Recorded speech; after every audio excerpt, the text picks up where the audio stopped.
Yeah, hey, I'm going with him. What she said. What she said? He said. What he said. If he's wrong, I do not email identify him. as a female. Email him.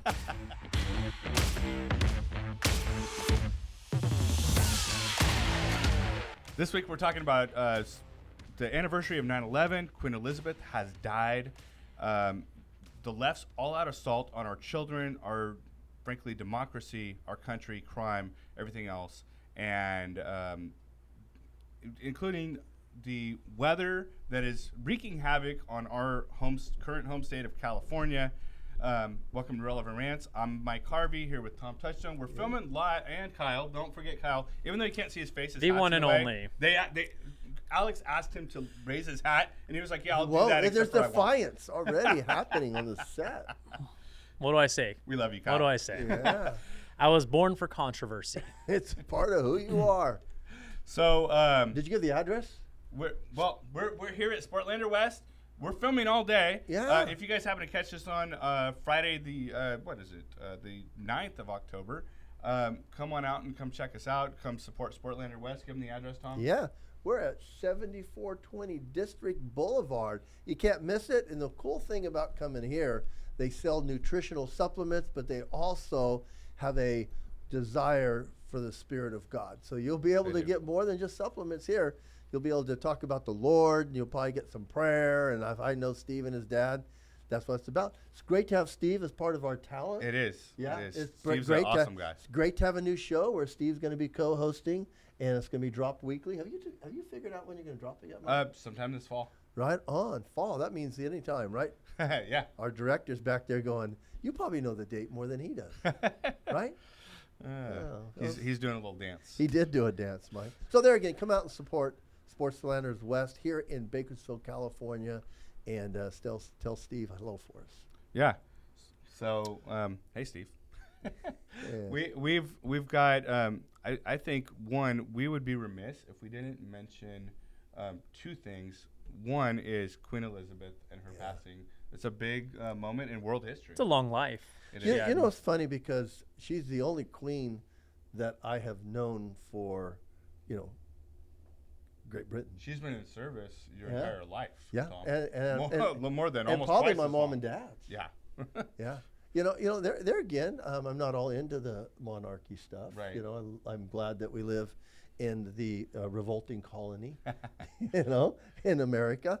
But yeah, I mean, what great people. I mean, there again, I think she had a quote, and Mike, I'm going to bring it up in a second because and the queen, the monarchy in England is mostly ceremonial. Yeah. But she lived a really good life of just class, right? Started service, serving her country and frankly the world at the age of 21 and served for over 70 years. Died at just time. Yesterday. Yeah. At 96 years of age. I've got this quote from the last words of the last Christmas broadcast of H.M.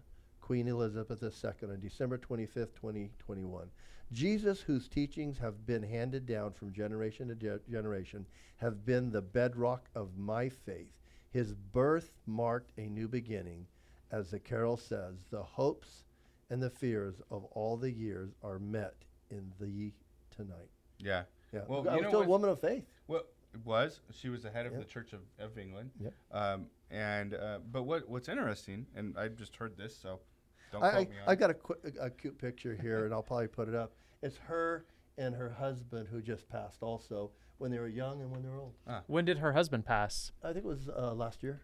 Was it? I think 2021, I think. Don't correct me on that, but, But did you I know only she ask was because have you actually- noticed that, like, when there's significant others, whenever you get to an older age, you see it often that, like, whenever one passes, the other passes not long after. Yeah. Sometimes within the week. Well, Kyle, and I think probably I'm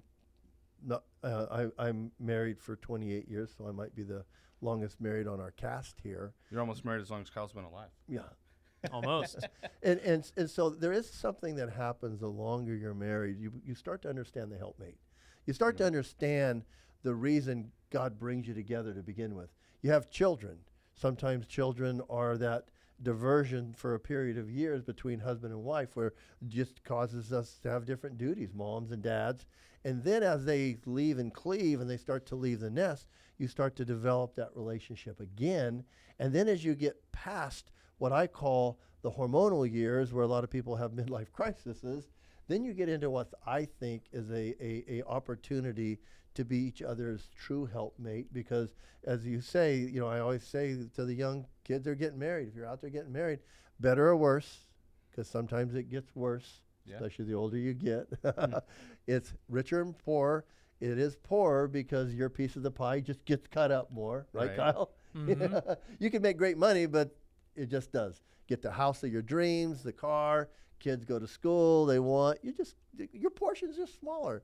And then sickness and health, usually there's more sicker than healthier because you're just getting older. And I think that's the sweet part of marriage, is those later years when you're able to be each other's caregivers. So, interesting fact, did you know, from what I understand, Queen Elizabeth was actually German? Was she really? That's what I understand. Hey, I'm going with him. So What she said. What she said? He said. What he said. If he's wrong, I do not email identify him. as a female. Email him. Well, you so didn't tell us in the start what you identified, so my apologies. Go with nature.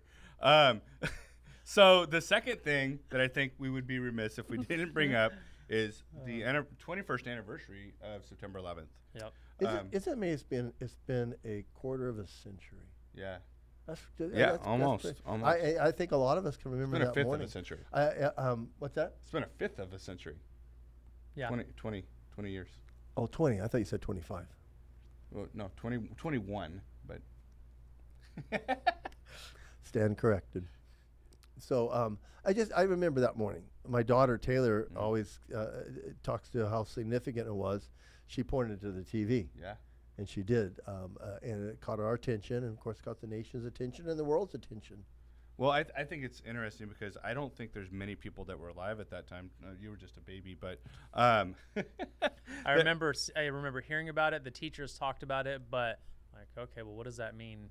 yeah. It's like, is it close to us? But I remember at the time, like, there's not many people that were of a certain age that don't remember where they were when they saw that happening. I remember the entire scene. I remember who was at the house because we had a handyman over working on some stuff. I was living in my parents' house.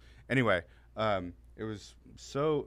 But what was really cool, and at the same time, it was heartbreaking what happened. But what was really cool is it was a moment of unity for our country, which would be great if we had another moment of unity in this country. I was principal of Valley High School, and we had a fundraiser, and it was called Bingo. And Paul Cruz and I, remember Paul? Yep. He was football Remember coach Paul with us. Yeah. Paul and I ran the bingo night for the sports program in the school, and we actually talked to the patrons about being able to give a good portion of what we would collect each night, if we collected enough to pay our bills, and give it to the First Responder Fund in New York. And so I called the Kern County Sheriff, the fire department the next day, and committed $10,000. Now we got a community award from them about 3 months later, and they talked about how they thought that was a nice idea, but how in the heck would we raise that? But we did, and we did it in a very quick manner. So we committed, and now this is a testimony, because I will tell this, and I've shared it a couple times, but not a long time. But the day that I gave them the check, I got back to the office, and I had a bookkeeper named Dolores Heredia at the time. Dolores said, hey, somebody came in and gave us a check. And they did. And I gave $10,000 away, and can you imagine what the check was for? $10,000. Yeah, that's cool. I mean, the Lord, I'm just telling people, that's the way it was. I used to keep the check in behind a certificate from Bill Thomas, who gave us an award for helping the fire, the New York Fire Fund and stuff like that. So it was kind of neat. I used to keep the check back there as God's provision. Once you commit So something. Mike brought something up. He said that, through the tragedy created unity. And isn't that interesting? Right now we're so divided. We're, as a country, a lot of it is because of our administration. He's calling half the country, Extremists. extreme, Basically degenerate, terrorists, all the, and it's like there's nothing unifying right now. But when something I like wish that I could even. happens. He's calling them fascists. And Right. guys, That I've was the been word we were looking for. I've been kind of the voice of reason for our show. I think times. Mike and I got called on the mat the other day, and a lot of you guys don't know that. But I just said, hey, we tried to give a good perspective of it. I'm not sure I can give a good perspective of Joe Biden's address to the nation last week. Yeah. You So know, my point in saying that was just like, bad things happen, but there can be good. Like the Bible, as Tom says often, God can create good out of things. Yeah. And in September 11th, I was very young, so it didn't really impact me at the moment, the way that probably did others. But as I'm older now, I'm like, man, that was tragic. But I'm sure what followed the 10 years after was pretty awesome to see our country come together. And all I've known, all anyone's known for the last probably 8 years is pretty divisiveness. Yeah. And I think we forget that we do have common ground here. We do have common beliefs, and we have commonality amongst one another. And if we just reach in and grab it, we could probably find it. But when you have a president who's shaming half the country, how do you do that? We're supposed to. We're called to. So what do you we're called think to, of his We're speech? called to treat other people more important than ourselves. That's what we're called to do, and we get it. A lot of people don't have the faith that we prescribe to, but I still think, what's that old saying? Do unto others, you'd have them do it to you, and that's biblical too. So I just think it's all politicized. I think he's going after a voting base, and he thinks if he demonizes or antagonizes a certain segment of our population, it puts a target on them, but it also puts a target on us too. Yeah. Which I don't like, because I try to see the good in things, and I think that's part of what my job is. Is to bring things around to don't repay evil for evil. That's hard to do sometimes, but that's what we're supposed to do. So when those kind of things come out, you're like, where can I stand? Yeah. How can I be there? And I'm not sure right now. I pray for our leaders. I pray for Joe Biden as our president of the United States. I pray for him every morning. And I pray that if he doesn't know Jesus, he would get to know Jesus. And, I'm not questioning your faith. I'm just saying that's my hopes and prayers. Well, faith is evident in fruit and in actions, right? Yes, Mike, it is. I'll leave it at that. But one of the big things that was said in that speech, and we went over that speech a lot last week. Did you? But yeah, you weren't here. Yeah. Where were you? You ditched us. Oh, I had my phone. My phone had to find it. It was found it. It's here. It was a Sport Later West. Yeah. The whole time. Steve was answering it. Found it. He made some real estate sales probably. There we go. But one of the big things that was said recently by Wait a President Biden. second. You didn't watch the episode? I watched the episode. I was here. I have never missed anything. Liar. Ooh. Whatever. See, I get pushed back on harder than Biden does. He can say anything he wants to know in questions. I miss a meeting and I'm in trouble. He said we're in a battle for the soul of the nation. Yeah, We are. and we kind of are, really. Yes, but there's truth in that. Pay attention, because he said we're in a battle for the soul of the nation. He didn't necessarily say which side of that battle he's on. Right. And I think actions Let's talk about bear that. the fruit. Let's right? talk about that. Yeah, let's talk about that. So I got a text message from my wife, Ludavia, just the other day, and she was saying, hey, there's this show that's coming out. Disney bought FX. So they're putting out a cartoon now that's supposedly meant for adults, we'll see, where the main character, the child, and I don't know a lot about it, but she was kind of telling me about it, is the Antichrist. And I think that kind of speaks of the time that we're in right now is, hey, we're promoting anti-Christian, We're the target for a lot of negative thoughts. They want to push the personal identification back on us, where we just stand on what's our tenet, which is the Bible. They push back on us because we aren't for abortion. We're for life. They push back on us because they think we're all part of the NRA. And isn't it crazy how they paint us as the evil ones? Like you've said many times here what Christians stand for. It's treating others good. Yeah. It's life. It's all of these wonderful, beautiful things. But somehow we're demonized? How does that make sense? Well, Like, you're a bad person if you don't believe in killing a unborn child. Yeah. Wait, what world are you in? I know. I'm so confused by that. Well, we believe it's murder. Exactly. And then people will try to catch me, and they'll try to talk It's to me murder about, whenever there's a car accident. Yeah, Right. yeah, we saw that just I think locally not too long ago, and I think I like it when you can understand it and you could decide to stand on a side or not. I mean, you can stand on the one side and say that's not a life, but when it's a death of a mother that's pregnant and they get charged for 2 counts, it's like, what the heck? And I know it's points of law. We don't have our attorney here either today. We don't have Scott with us today. Yeah, but he better get the questions too. Yeah, But he's probably in court. I think it's very evident that there is an all-out assault on truth, morality, the church, and the family unit. Yes. And they're doing it in a number of different ways. And one of the things I kind of wrote down in my thoughts this morning was, a liar despises the truth because it reveals him for who he is. I take people way back to That's good. when Pilate was interviewing Jesus. They were talking about 2 different things. I mean, Pilate was talking about the truth as a general public acknowledgement, where everybody talks about a truth, but they all agree on it. Jesus was talking about a truth, and I've been told kind of like a stew. You look at a stew, you cook a stew, you smell a stew, and you eat a stew, and you're like, I like that stew. So Jesus was talking about, let's get to the end result. And that's what Jesus was telling him, this was my truth, and Pilate was like, I'm interested in that.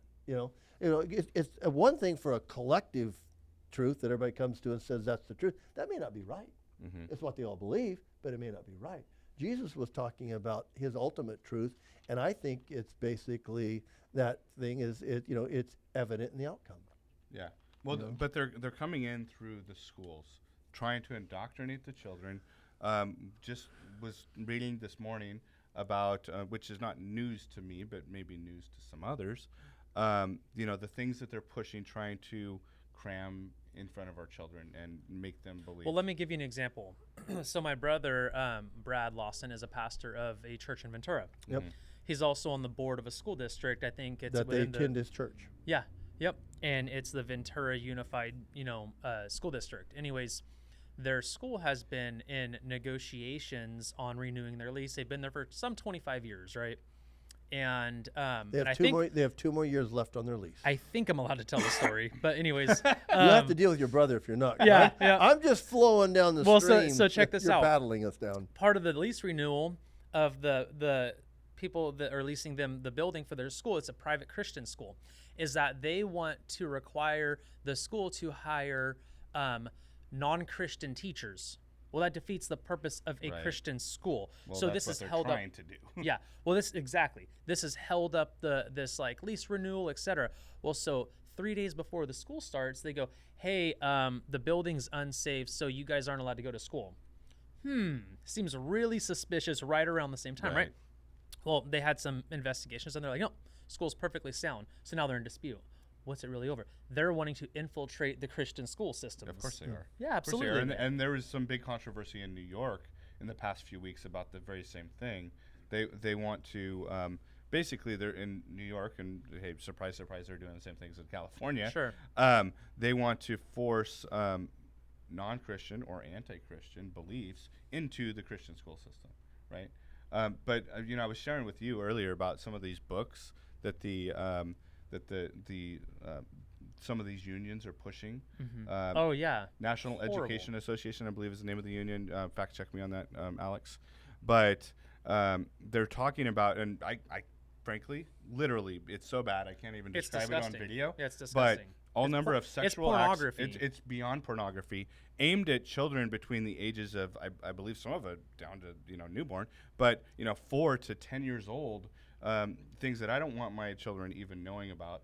But we talked about this. Like you're talking about like full-blown sexual intercourse in these books that are being taught and read to these and worse children age. Yeah. Well, and guys, what's funny, it's trending. I shouldn't say funny. It's not funny. What's ironic is that these members of these schools that this is happening, they're showing up to the school board meetings with said book. They're opening the book and they just start reading through. And the board the school board will, hey, you can't say Shut them that, you down. can't do that, no, you can't have that type of language. They're like, oh, we can't as adults Right. say this, but our third grader can, our fifth grader can, like what? Right. What? We touched on some of this in our live yesterday, Tom. Mike and I did a live Instagram Yeah. on parenting in a. We saw some of that. Yeah, parenting in a. What was the word you used in a? Crazy world. Yeah, well, crazy world, but you know, it's a parent's responsibility. Now, this is where I'm going to go back to all the time. As I was a principal and an administrator of a private school, my wife is a superintendent of a public school, but also was an administrator of a private school. I tell parents all the time, public or private, the job of educating your kids belongs to you. Yep. The job of teaching them your moralities, your ethics, your faith belongs to you. Absolutely. You can't expect the school or an organization, and people bring their kids to church on Sunday, maybe once in the midweek, and they think we're going to convert them. Right. It's going to happen in the home. I mean, it's flat out. Well, the name of the thing that you were looking for, I looked it up real quick. Raising kids in uncertain times. Yeah, uncertain times. So we did an Instagram, Mike and I, and we talked about that. If you want to see more of those, I mean, we're going to follow us on Instagram. Yeah. Alex, throw things up there I think for we're you. going to do some marriage stuff. We're just going to have fun with it, but we're going to just give you our perspective based on our experience. So my experience is parenting, and now we see it because I'm going to traverse into a new subject here. I used to tell students that came to the school, basically high schoolers, because Mike, you and I, at one point when you were 13, I had to discipline you. You did. Yeah. And did you see it as painful then? Yeah, a little bit. But now we're friends. Oh. But it was necessary because you were doing something that I didn't believe in, and you don't even believe in No. anymore. No. And so I believe I in. would have kicked my own butt for that now. Yeah, I believe in punishment. I do. Now, if you ask me if I'm for the death penalty, I'm not, because I think God is the only one that can take life. I think He has sanctity of life. That's God saying, do people get executed in our country? Absolutely, because that's the letter of law. Juries and judges do that. I mean, that's the law of the land, so I'm not going to go against that either. That's what we voted in. But what I'm saying is, there's so many people that aren't being held accountable. So when a student would come in my office, and I probably even said it to you, Mike, when you're 13, I told them that if you don't get aware that discipline is supposed to come into your life, is supposed to correct your behavior, that the school's trying to do it, pretty soon the law enforcement will do it, and the corrections department will be the ones that'll be disciplining children. And right now, even the Department of Corrections is giving that up, because look at Tennessee. I mean, that's going to be the state that I'm going to probably watch my grandchildren raised in. But Memphis is out of control. Mm-hmm. You know, we just had it it is. just last night. And why in the heck don't all the news stations talk about this? Because I think it's not according to their agenda. But I think as you see, hold on, where's the tinfoil hat? Hold on, this is something we don't usually hear from you. no, but I'm just saying you've got Whose a man agenda? you've got a man that was guilty of kidnapping Uh-huh. when he was younger, kidnapped a mother of 2, and she's dead now, and he is suspected of her murder. Right. You know, It's DNA. tragic. And didn't he do that in broad daylight? I mean, like out. Well, at 4:30 in the morning. Oh, okay. And she was a mother of okay, 2. that's right. So That's right. her children and her husband have lost a mother, and he Horrible. possibly should have been in prison still. Yes. You know, I'm not going to say that. Then we had a young man, 19, on a spree last night, and I forgot what the number was, so I'm going to talk about it. We're going to quote these articles. But 4 are dead and 3 are wounded in a senseless murder rampage across Memphis that forced residents inside. So you got a 19-year-old guy who has been in trouble pretty much all of his life, kill 4 people, wound 3, and he actually filmed one of them. I mean, there's got to be punishment. I mean, we can't let criminals out that are giving us a history of bad behavior. Now, I was a chaplain at Wasco State Prison for decades, 10 years. So I went and spoke to these guys, and a lot of the guys are like, no, we need to be in here. But you do your time and you get out, and then you start to change that behavior, right? Well, what Department of Corrections, we're idea. supposed to correct these people. what's These even people, worse than that, human beings. Tom, is a lot of the bad behavior is not only not being punished, it's being promoted as a good thing, some of it. And Well, it's not being called out for what it is. right, but It's I was criminal. It's talking criminal. to a friend of mine yesterday, and she was saying, "Oh, I got this opportunity for a month to do a big project in Dubai." I said, oh, I'd be nervous about that. She's like, why? Dubai is one of the safest places in the world. I was like, well, that's interesting. She's like, no. They take crime seriously. Like anything they do, death penalty or you like big. So. Well, but they're based on Muslim law. It is, but Yeah. it proves that having disciplinary actions or punishments, do the crime, do the time, right? It works. I believe in their system. If you get caught stealing things multiple times, you lose a hand. Off goes the limb. Yeah. I think that's extreme. I'm going to say that, but I mean, does it cut the I crime? wouldn't have a hand. Yeah. I've been a kid. I've had to get. That's why I think it's extreme. I do believe there has to be a modicum of forgiveness, but once that's abused, and we can see it in some of these people's behavior, proof's in the pudding, right? I mean, as they get out and they exhibit this behavior, we probably should see them have a little more of responsibility. You know? Yeah. Hey, we're in Sportslanders West today. We're broadcasting. Oh, yeah. They have a business here. Sell great supplements for nutritional supplements for if you're into bodybuilding, and everybody that's out there is into bodybuilding if you're working out because you're building your body. Yeah. They have nutritional supplements for that. So I think this kind of goes back to the point I was making before, the undermining of our values, right? And like one of the other things being pushed in school is anti-Americanism. So they have some materials that are out that they're pushing that is talking about, oh, don't salute the flag, kneel for the flag, do all this stuff. My point in that is going back to what you were saying, Tom, not to divert from that too much. Why? Right. You always do. Because they want to undermine. I'm messing with you, Mike. There's an all-out assault again on our values, morality, the truth, Nuclear family, the church, the family unit, because marriage. Right. Again, truth and darkness cannot coexist. Wherever the light comes, darkness will. You know what I like to say is I always like to bring in encouragement, because the Bible says where the level of evil comes, that God will bring in another level of godliness. Yeah. It's crazy. It's like it started. The big one that started it was Kaepernick, right? Yeah. This whole kneeling thing. Well, he couldn't make it as a football player, so he had to figure out a way to make some money. Well, the thing is, like, well, what did He's you not playing want football now, is he? No. No, he's always got his name in there. But like, the thing is He's like, trying out still. So it's like that was the stance that made all of this like very popular, and it's like people act like there's no other option to like get a point across. So they're like, well, what was he supposed to do for this racial inequality? Like, that's what you come up with? That I could name at least 3 things right now that would be equally relevant, equally opportunistic to get Well, your frankly, point if you across. look at that, you're disrespecting the flag. The flag is actually what gave you your freedoms in the first place. So I'm saying, like, how about for every press conference that you ever have for the rest of your life, repeat one line that gets your point across? Yeah, you're going to get fined, but hold on, you're going to get fined, so maybe you don't want your point to get across now. It's like, you could think of a number of ways. But it was even during the Civil Change War. your name The United and become States fought for Here's them. a good one. I just thought of this. You're welcome, Kaepernick. So just change your name to racial inequality. That Right. way, anytime someone and then become one of the best football players. Hey, I'm drafting racial inequality. Tom's gonna have to rope us in a second. But like, He's there's like, these guys are getting out there. No, but there's like a million ways to get your point across, Yes. and it's like to There's a disrespect lot the of people flag, that- there's a lot of- September 11th. People. There's a have lot of died. people Oh my agreeing with you gosh. guys. And as Fox I would News, hope majority do if you live Fox in America. News today said Supreme Court could echo photographers' free speech victory over mandated LGBT support. So this So say that. What's that in? you can look it up. It's there. It's basically saying the Supreme Court is echoing in on the photographer's right to just say, I will photograph certain weddings and not others because it doesn't fit in with my faith values.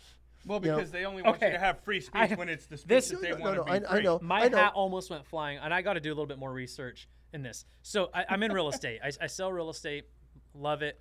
There's an entire page of a purchase agreement that says you cannot discriminate. Fair housing says it. You cannot discriminate for any reason. I mean, color, it does not matter. You're not allowed to discriminate. Religion, Religion, race, nothing. And then you hear Bank of America rolls out a new loan program that is targeted in helping Hispanic and Black Minority. What? Is that not discrimination? It is. Literally what the fair housing does not allow us to do is discriminate. I'm not even allowed to tell the seller of a home if the buyer is a young family because they could discriminate. Well, I can't because say there if they have is a children. unspoken class of people that you are allowed to discriminate against, and it's us right here. Yeah. Yep. And you know what? It Well, blows your mind. It's just the double standard. Well, you know, and I'm even okay if they're going to hit me with a double standard, but I think it won't hold up in court. You know? No, they've rolled it out. It's like a legit what lending I'm saying guideline. is- and the headline said black and Hispanic. I'm I'm like, what about it might yellow, get- red, white? I mean, it might get challenged, which is why I do believe the Supreme Court is the ultimate legal organization we can go to. And I think that free speech is really that foundation that our country's based on. Yeah. I mean, 511 Media Group, family, faith, and freedom. Yeah. You know, we believe in Christ. You have family, faith, now is that and only freedom. for certain ethnic groups, family, No, faith, it's and for freedom? all of It's them. for everybody. You live in Yeah. America. You're Yeah. American. Yep. Everybody deserves. I want everybody to have a good I do housing too. program. Not white people, not African American, not Hispanic. I want everybody to have an opportunity to buy a home. And you know, there was That's what's crazy. Like, why segregate it? There was an attorney, and I can't remember who it was, so forgive me for not being able to give them credit for this, but said a while back, this was some years ago, I vehemently disagree with what you're saying, but I will fight to the death for your right to say it. Yes. I have good friends, and God bless Chuck Haddad, he's gone. But he came over from Lebanon, and his dad sewed some money in a suit, and Chuck never went back because he was able to build a automotive empire as far as we see it here in Bakersfield, 12 dealerships, 3 that they own. The rest are partnership stores. But he used to always tell me, Tom, this is the land of opportunity. Mm-hmm. You know, and as they came over here as Lebanese, they were discriminated against. I remember they had a Porterville shop that Everybody they had. has opportunity. Yeah, I but- had a but- friend last night. We were talking, and it kind of irked me a little bit. He was like, "Well, not everybody could just make quick money." No, everybody can. Yes. He was a white male, same as myself. He's same age. I said, "You have the same opportunity I have. If you knew Right. the way that I was raised and the way that I was born, Yeah. you'd say there's no way that guy's going to make anything of himself." Well, what I've seen here. very often, Kyle, is people that were forged in adversity are the most successful ones. Only in one class. But okay, that's only a certain group of people. Why doesn't everybody take that stand? Well, All of them have the opportunity. That's my point. Well, I think Everybody's dealt with the ability I to think do it's something. broad if we say everybody, because I've always been told don't always say everybody. Everybody in the U.S. It's has just the a general- opportunity, Tom. No, Yeah, what I'm everybody saying, has an what I'm opportunity. saying is We saw a guy with no arms that we do. preach a sermon the other Yeah, day. I'm we like, did. that is Yeah. awesome. Well, Mike and I left Bible study this morning, and Mike Green is Yeah. started doing. He plays worship Judo. Well, he's with doing one judo arm. now. Yeah. He's That's doing what I'm judo saying, like, now. everybody has an opportunity. Taekwondo. Taekwondo. Yeah. Yeah, Yeah. oh, I'm sorry. That's Taekwondo. inspiring. Excuse me, once more. Let me correct myself now. Jiu-jitsu. Yeah. Oh, I was okay. And yeah, don't get them mixed. They- I know they're proud. I have some friends that do each one of them, and some of them might But beat me up for it. Mike's like, hey, I'm the one-armed guy, and I'm starting My niece to is feel a bad that I'm jiu-jitsu beating master. people that, Yes, you know, yes. all their appendages. Yeah. But it's just neat that, you know, I was telling him he's trying to get another buddy of ours, you know, Wesley, who has Oh. double amputated Oh. legs, to go wrestle. You know, and so, not wrestle, jiu-jitsu. Yeah. No. We've hit all of them. We've hit Wrestling every one was of a them. little bit closer to what it actually is than what I said. But anyway, I think, you know, some of our opinions, especially me and Kyle, are a little more vocal about Well, stuff. I mean, we're also exaggerating our point in some a little areas bit, too. yeah. I understand that But- there's but adversity. not Please every- don't just not turn us everybody's off gonna if you agree don't with agree it. with us. Well, not everybody's going to agree with it, and that's okay. We can agree on one thing, that Jesus is Lord. Yeah, absolutely. I want to point out we Whoa, haven't whoa, whoa, attacked whoa. You anybody. can't agree with that? Oh, absolutely agree with Okay. it. I just also want to point out we haven't attacked anybody. No. We haven't said that anybody is a degenerate as it relates to who they are in society and what they bring to the table. Right. We've just said everyone has opportunity. We've said everybody should be. We should all honor the flag. We should honor Christ. We should obey the laws. Right. What as- if, but like, if as you're really they're trying to laid dispute out. what we've said. I mean, you can maybe not agree with it, but we haven't said anything negative toward anybody. Right. But even I'm saying, if you're watching this, and even if you don't agree with us, that's okay. Let me know. Yeah. And we'll Debate we'll- 'em. Yeah. Debate them We'll- on Facebook, We'll have a in conversation. the group chat, or in the messages. Let the world see. Yeah, we'll have a conversation. But what I do know is, whoever you are out there, God loves you. Yeah, he does. So And Jesus died for them. I think that's Right. a good final word. So Amen. anyway, you guys have a great day. God bless.